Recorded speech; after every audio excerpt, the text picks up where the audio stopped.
Hi everyone. So how am I financing these complimentary videos? Hey, if you ever come to Thailand, you've got to try this. Pure coconut water out of a coconut mixed with lychee juice. Very good. So what are we here to talk about today? Receiving. I want to do some really practical receiving examples for you so it doesn't get too out there. And the first thing I need to say is that what holds the whole of our design together, in human design they have a fancy word for it. It's called a magnetic, which means attractive, pulls things together, monopole, something that only attracts. It doesn't repel like a normal magnet.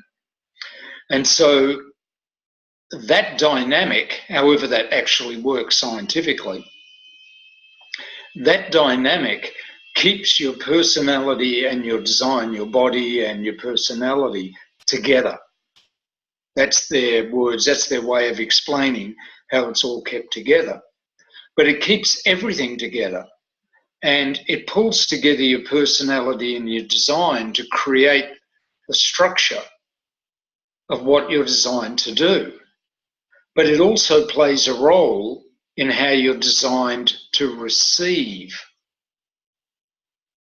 It also plays a very powerful role there, because when you're not getting in the way and dampening your ability to receive by trying to do what you're designed to allow and receive, in other words, you're not out there doing the wrong thing and ignoring what you're supposed to do. When you're not blocking that ability to receive, that attractive energy is working unencumbered through your open centers.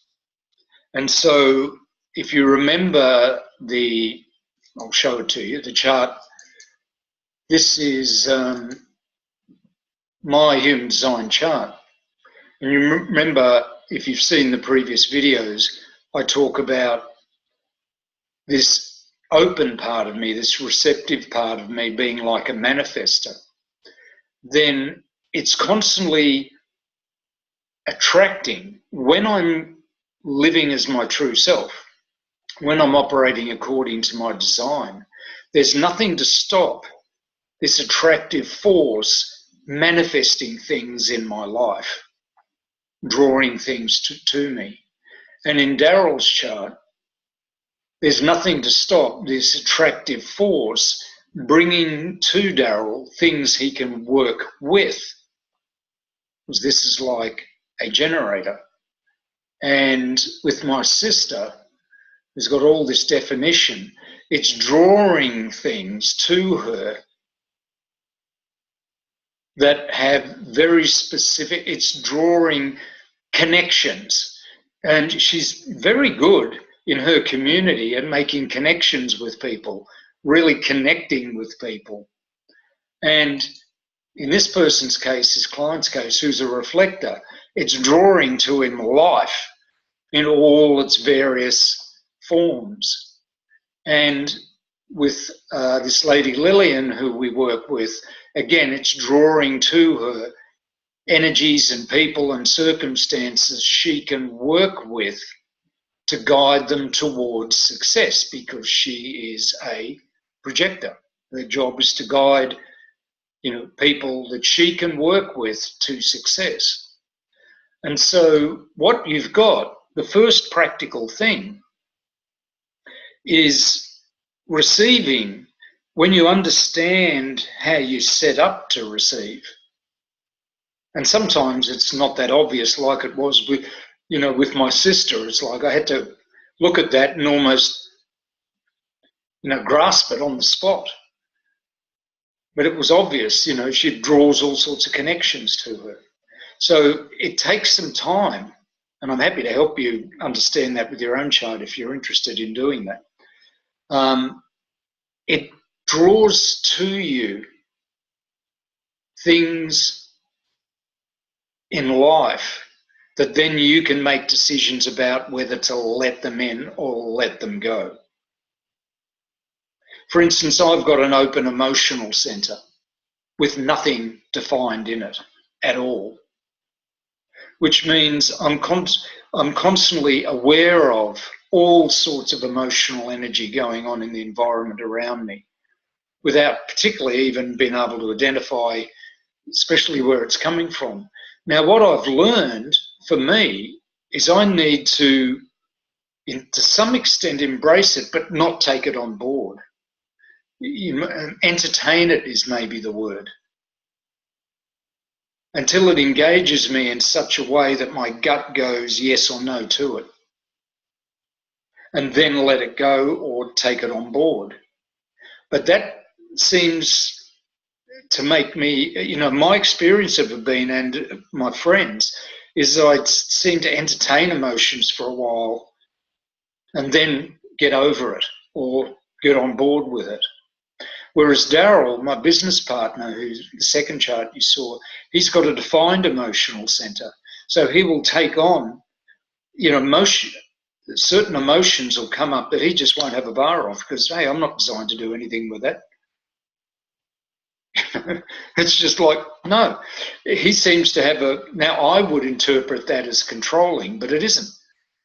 He's got a very definite way of dealing with emotions, and that's the way he does it. Whereas I have a much more fluid, open, receptive way of dealing with it. But then I've got to listen to my, when it engages me, when it looks like it's going to get serious, that's when my gut will say yes or no, and then I can let it go. So these are some subtle distinctions on receiving that we're really unfolding as we do this work. But the key thing at the beginning is what I mentioned earlier. Very practically, here's one of the great incentives for trusting your strategy and your inner authority. When you get out of your road, you have an energy in you, a function in you that's highly attractive.